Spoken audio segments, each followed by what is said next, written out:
Buenas a todos, buenos días en mi caso, buenas tardes a quien corresponda. Yo soy Marta Centeno y soy la tutora encargada de impartiros este taller 5. En este taller lo que vamos a hacer es dar un pasito más en lo que aprendisteis en el taller 4 y vamos a aplicarlo a nuestro péndulo.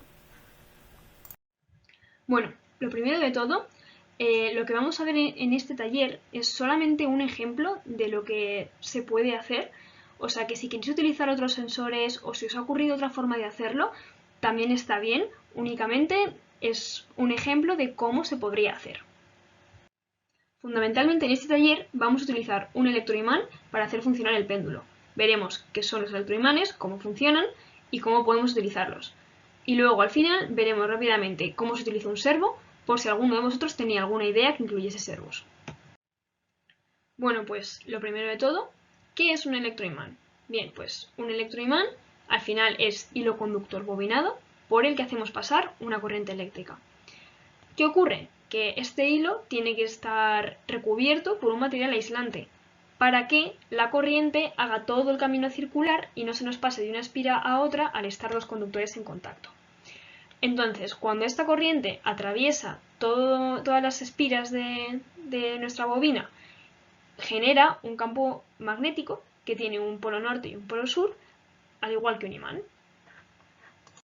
Bueno, pues como puede que ya sepáis, este campo magnético que hemos creado responde a una ley que se llama ley de Biot-Savart, que tiene pues esa pinta un poco horrible que tenemos en la diapositiva, ¿no? Entonces no nos vamos a meter mucho en ella, obviamente, y simplemente nos vamos a quedar con que hay dos cosas fundamentalmente que podemos cambiar para variar el campo magnético, que es la intensidad de corriente que hacemos circular a través de las espiras y el número de esas espiras. Vale, ¿y todo esto de qué nos sirve? Bien, pues acabamos de ver que la intensidad de corriente determina la intensidad de campo magnético. O sea que cuanta más corriente hagamos circular por nuestra bobina, tendremos un campo magnético más fuerte. Y por otro lado, la dirección de esta corriente determinará la posición de los polos. Si la invertimos, también invertiremos los polos. Si os ponéis a buscar, vais a ver que encontráis un montón de electroimanes comerciales. Nosotros no os aconsejamos que utilicéis estos. ¿Por qué? Fundamentalmente porque tienen un núcleo ferromagnético que nos va a causar problemas, como vamos a ver más adelante. Y por otro lado, porque puede que tengan algún circuito interno que no permita cambiar el sentido de la corriente. Entonces, ¿cuál es la solución que hemos utilizado nosotros? Pues hemos comprado hilo de cobre esmaltado. El esmalte es este material aislante que hablábamos antes que tenía que recubrir el hilo conductor. Y hemos bobinado nuestra propia bobina. Si recordamos, un imán tiene dos polos, norte y sur. Dos polos opuestos se atraen, dos polos iguales se repelen. Y los materiales ferromagnéticos son atraídos por cualquiera de los dos polos. Volviendo otra vez a esta diapositiva, ¿por qué no nos valen los electroimanes comerciales? Bien, hemos dicho que ese núcleo ferromagnético nos iba a dar problemas, ¿no? El problema está en que nosotros lo que estamos haciendo es repeler, con lo cual si tenemos un núcleo ferromagnético que siempre se va a atraer independientemente de cuál es el polo que tengamos en el imán, no vamos a conseguir repelerlo. Siempre vamos a atraer al final en cierta parte, aunque tengamos el electroimán encendido, siempre va a estar ese núcleo ferromagnético que nos va a atraer el imán. Con lo cual es mucho mejor para repeler utilizar una bobina que hemos hecho nosotros que no tiene núcleo ferromagnético, con lo cual cuando repele simplemente repele. Vale, pues, ¿en qué va a consistir nuestro péndulo? Bien, pues tenemos por un lado esa bobina que hemos bobinado con el hilo de cobre y por otro lado tenemos aquí metido un imán normal. Entonces, la idea es que ambas caras tengan el mismo polo de forma que esto se repela. Vamos a ignorar por el momento todo este lío de cables que hay por medio, ¿vale? Y únicamente vamos a conectar los dos extremos de la bobina, que son estos dos de aquí, uno al VIN del Arduino y otro a un GND. Bueno, yo me he traído el GND del Arduino por aquí, ¿vale? Pues ahora que mi GND está aquí. Y vamos a ver qué pasa cuando conectamos el Arduino a través de una fuente de 12 voltios. ¿Vale? Vamos ahí, tenemos esto colocadito, una cosa encima de la otra, ¿vale? Y voy a conectar el Arduino por aquí.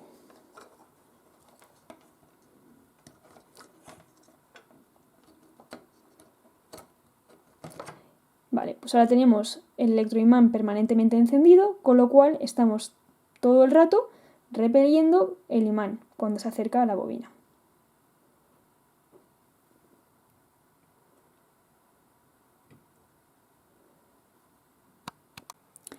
Hay un par de cositas que tenemos que tener en cuenta. La primera de ellas es que para conectar la bobina tenemos que empalmar los extremos pues, con otro cable, ¿no? Entonces, para poder hacer este empalme, este hilo hay que rascarlo para quitarle el esmalte. ¿Por qué? Porque al final es un esmalte aislante. Entonces, claro, si queremos conectarlo a otro cable para que puedan hacer contacto, esto hay que rascarlo hasta que lo quitemos para poder unirlo, ¿vale? Y la segunda es que esto de aquí vemos que está muy cerquita. ¿Por qué es esto? Pues claro, porque al final, si esto lo separamos, necesitaríamos un campo magnético mucho más grande, con lo cual necesitaríamos una tensión mucho más grande y una intensidad mucho más grande. Y esto pues puede ser peligroso. Es mucho mejor eso, acercar las cosas mucho para que el campo magnético que necesitamos sea mucho menor. Yo lo he subido con unas cajas de clips, estoy muy segura de que vosotros lo vais a hacer de una forma pues muchísimo más elegante. ¿Qué pasa? Que nosotros no queremos tener la bobina permanentemente encendida, porque claro, así no pasa de un lado a otro nuestro péndulo ahora mismo, se queda pues intentando llegar al centro y nuestra bobina lo vuelve a repeler otra vez hacia el mismo lado, con lo cual no nos vale. ¿Qué necesitamos? Necesitamos poder encender y apagar el electroimán desde nuestro código, ¿no? Y para eso lo que vamos a utilizar es un MOSFET. Entonces, ¿qué es un MOSFET? Un MOSFET es un componente electrónico que sirve para corrientes elevadas, con lo cual nos viene muy bien, que al final nuestra bobina puede consumir bastante, y que se controla por tensión, lo que quiere decir que lo controlamos a través de un pin del Arduino, ¿vale? Entonces hay dos tipos, N y P. Nosotros vamos a utilizar uno de tipo N, ¿vale? Bueno, aquí vemos los dos esquemas de montaje para los MOSFET de tipo N y de tipo P. Vemos que la principal diferencia que hay entre los dos al final es si el MOSFET está situado en la parte positiva, o sea, si está conectado a la parte de VCC o si está conectado a la parte de tierra, a la parte negativa, ¿vale? Y bueno, en la siguiente diapositiva vamos a ver más claramente cómo se conecta esto en Arduino, pero es para que tengáis los dos esquemas, por si acaso alguien quiere utilizar uno de tipo P, pues que tenga la equivalencia entre los dos. Entonces hay una cosa con la que hay que tener cuidado y es que las tres patitas del MOSFET, que son G, D y S, no están colocadas físicamente igual que cuando aparecen los esquemas, ¿vale? O sea, si nos fijamos, en el esquema aparece la patita G en el medio y realmente en el MOSFET físico esta patita es una de los extremos, no es la del medio, ¿vale? Entonces hay que tener cuidado con eso. Vale, pues aquí tenemos un esquema de conexión del MOSFET al Arduino mucho más claro. Y bueno, el MOSFET que nosotros estamos utilizando es el IRF530N. Esa N es de que el MOSFET es de tipo N. Y luego también en el esquema aparece una fuente de alimentación externa. Yo aquí no tengo una fuente de alimentación externa y por eso he tenido que conectar mi Arduino con la fuente de 12 voltios y sacar desde ahí con el VIN para alimentar la bobina. Vosotros si tenéis una fuente de alimentación externa y si además podéis variarle la tensión y probar diferentes tensiones para ver cuál es la que mejor os funciona en vuestro péndulo, pues es mucho mejor, así que bueno, eso que os lleváis, ¿no? Vale, ¿cómo conectamos el MOSFET? Pues si cogemos el MOSFET y lo ponemos con las letras mirando hacia nosotros, la patita de la izquierda del todo, que es la que ya hemos dicho que era la G, esa G es de gate, es con la que controlamos si el MOSFET está encendido o apagado. Con lo cual, esa es la que va a uno de los pines digitales del Arduino. La patita de en medio es la que va a uno de los extremos de la bobina, ¿vale? Es la de salida. Y la patita de la derecha del todo va directamente a tierra. Y luego, entre la primera y la tercera patita, o sea, entre el pin digital del Arduino y la tierra, vamos a conectar una resistencia de 10K, ¿vale? Entonces, bueno, voy a decir bobina, realmente si veis el símbolo, pues no es una bobina, pero es lo más parecido que he encontrado. Vamos a imaginarnos que es una bobina, ¿vale? Bueno, pues esa bobina tiene dos extremos, ¿no? Uno de los extremos lo teníamos antes conectado a VIN y el otro a GND. Ahora vamos a tener unos extremos conectados a VIN y como estamos utilizando un MOSFET de tipo N, si nos acordamos del esquema anterior, el MOSFET de tipo N lo que hacía era conectar y desconectar la carga de la tierra, ¿vale? Entonces, claro, tiene sentido que ahora tenemos uno de los extremos conectado siempre a VIN y el otro extremo lo tenemos conectado al MOSFET que lo va conectando y desconectando de la tierra. ¿Vale?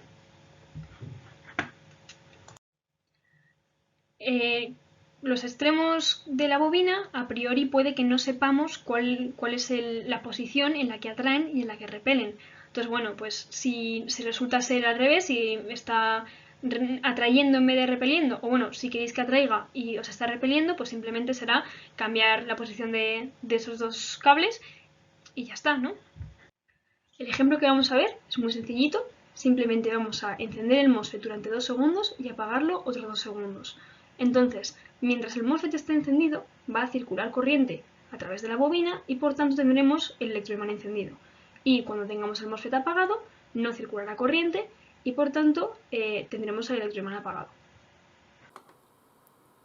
Vale, pues igual que antes, voy a conectar mi fuente de 12 voltios al Arduino y vemos, aquí tenemos el electroimán sin funcionar, ahora funcionando. Cuando el péndulo consiga pasar es porque tenemos desconectada la bobina. El sensor que vamos a utilizar es un sensor de efecto Hall. Este tipo de sensores nos permiten hacer mediciones del campo magnético. Pueden ser analógicos o digitales. Los sensores Hall analógicos nos devuelven una salida proporcional a la intensidad del campo magnético.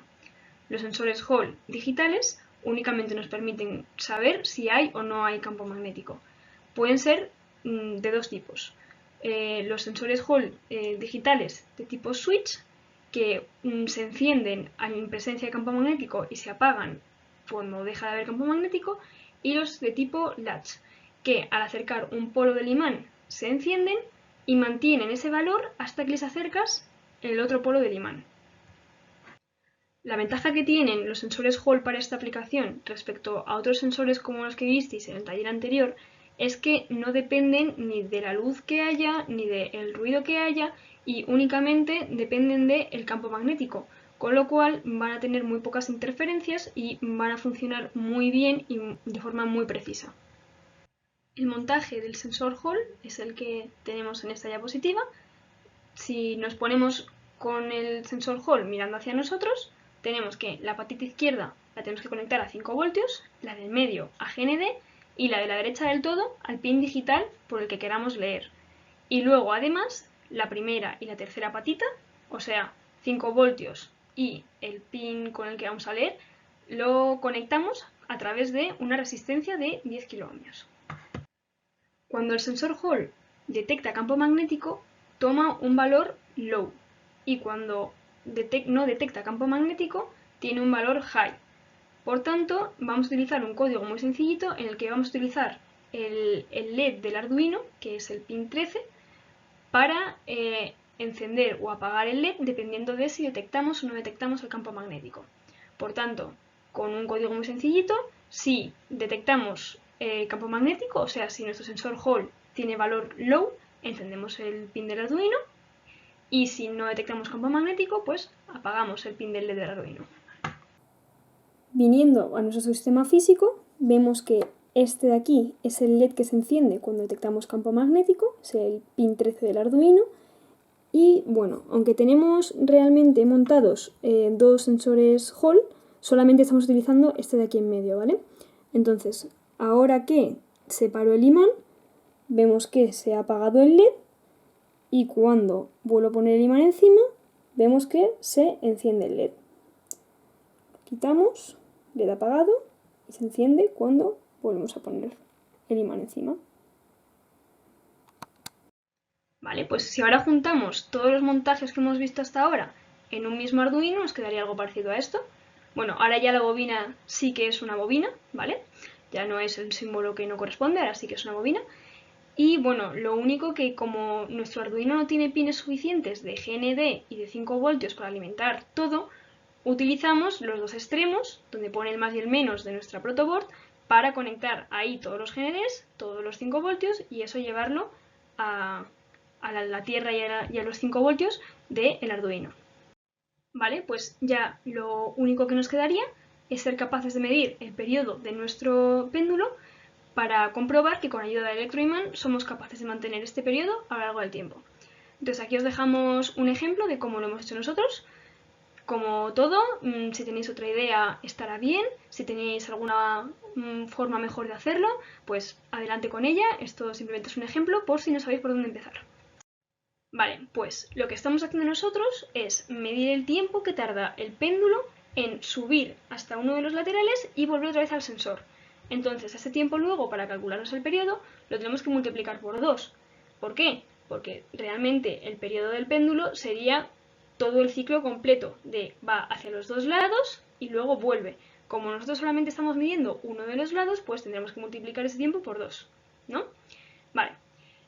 Otra cosa importante es que, claro, cuando el péndulo pasa por encima del sensor, el sensor va a estar midiendo el péndulo durante relativamente mucho tiempo. A ti no te parece mucho tiempo, pero para la velocidad a la que funciona un microprocesador, pues da tiempo a que haga muchas medidas. Entonces nosotros no queremos eso, nosotros solamente queremos coger el primer tiempo, ¿vale? Entonces, para poder limitar eso, vamos a utilizar lo que se llaman flags, ¿vale? Banderas. Entonces, con la flag medir, vamos a hacer que únicamente midamos el tiempo en el primer momento en el que detectamos el péndulo, y luego ya no. Y luego vamos a utilizar la flag sensor para que cuando el péndulo haya pasado el sensor y el sensor deje de detectar nuestro péndulo, entonces volvemos a activar la flag medir para que cuando vuelva a estar activada y volvamos a medir hacia el otro lado, ¿vale? Bueno, y por último vamos a introducir también una pantalla LCD como la que visteis en el taller 4. Entonces, cogiendo ese mismo código que utilizasteis entonces, pues ahora únicamente lo utilizamos para escribir en la pantalla el periodo que hemos medido. Bueno, pues voy a conectar la fuente de 12 voltios. Nuestro péndulo empieza a moverse y aquí podemos medir el periodo. Como veis, se nota bastante cuando estamos midiendo de un lado y de otro, ¿vale? Eso también pues, depende de cómo hayamos colocado nuestro péndulo. Posiblemente no haya conseguido poner exactamente en el centro mi electroimán y por tanto pues se están notando bastante, ¿vale? Entonces, bueno, eso también, si modificáis el otro código para que solamente os mida cuando haya hecho el ciclo completo, pues os dará una medida del periodo mucho mejor. Bien, pues ya hemos visto cómo podemos utilizar una bobina como un electroimán y cómo podemos encenderla y apagarla a través de código y medir el periodo del péndulo. Entonces, ¿qué pasa si ahora lo que queremos hacer es que la bobina cambie su polaridad dependiendo de nuestro código? Pues para eso podemos utilizar un puente en H. Entonces, un puente en H es un circuito electrónico que se utiliza normalmente para controlar motores, porque al final lo que hace es que cambia la dirección de la corriente. Entonces, eso hace que un motor gire hacia un lado o hacia el otro, y en nuestro caso nos puede servir para hacer que la corriente vaya hacia un lado o hacia el otro y por tanto cambie la polaridad de nuestra bobina. Bueno, pues el funcionamiento de un puente en H es tan simple como que si cerramos los contactos S1 y S4, la corriente atraviesa el motor, o en este caso la bobina, en una dirección, y sin embargo si cerramos el S3 y el S2, pues la corriente circula en la dirección contraria. Vale, pues para el ejemplo yo voy a utilizar este puente en H, que es un driver muy común de motores. Entonces se pueden controlar hasta dos dispositivos. Yo solamente voy a utilizar uno de los dos lados porque solamente tengo una bobina, pero si algún equipo necesita controlar dos electroimanes, pues puedo utilizar este mismo. Bueno, pues este es el montaje que tendríamos que hacer. Al igual que antes teníamos el MOSFET para conectar y desconectar la bobina a la fuente de alimentación, ahora lo que tenemos es el puente en H para conectar la bobina en una dirección de corriente o en otra. Tenemos que tener tres cosas en cuenta. La primera es que la tierra tiene que ser común en todas partes, así que tenemos que tener cuidadito de tirar un cable desde la tierra del puente en H a la tierra del Arduino para tener la misma referencia en todas partes. La segunda cosa es que como es un driver de motores, tenemos dos pines correspondientes a cada uno de los dos lados. O sea, de los 4 pines que tenemos de control, 2 corresponden a uno de los motores y los otros 2 pines corresponden al otro motor. Entonces tenemos que tener cuidado de en cuál de los dos lados conectamos la bobina, o si conectamos dos, de qué pines corresponden a qué bobina, para controlarlo desde el Arduino. Y la última cosa es que, como estamos utilizando un driver de motores, los motores pueden tener diferentes velocidades. Entonces vamos a utilizar lo que se llama un PWM, que bueno, a efectos prácticos lo que necesitáis saber es que solamente se puede utilizar este tipo de señal en los pines del Arduino que tienen como una virgulilla antes del número, ¿vale? Así que simplemente los pines que vienen del puente NACH pues se conectan a esos pines, que son los que son capaces de dar esta señal, ¿vale? Este es el código que vamos a utilizar, que es un código muy sencillito, y simplemente comentar que el 0 y 255 que aparecen por ahí son los valores máximo y mínimo de la señal PWM que comentábamos antes. Entonces, cuando utilizamos esta señal para controlar un motor, pues cambiando este valor haríamos que el motor fuese más rápido o más despacio, ¿no? En este caso, simplemente vamos a utilizarlo como un todo o nada, le metemos o el máximo o el mínimo, que el mínimo es 0, y con esto ya tendríamos el funcionamiento que queremos, ¿no?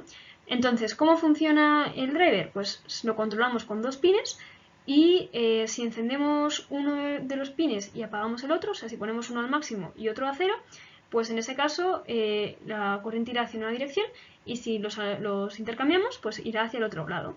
Y para apagarlo, pues ponemos los dos a 0. Lo que vamos a hacer con nuestro código es probar estos tres modos de funcionamiento, ¿no? Encendido en una dirección, apagado y encendido en la otra dirección.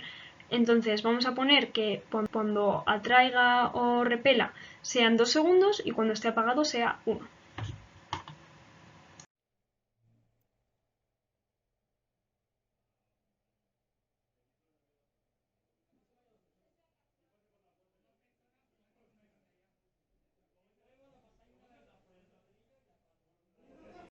Bueno, ya para terminar este taller, lo último que vamos a ver es un poquito de servomotores.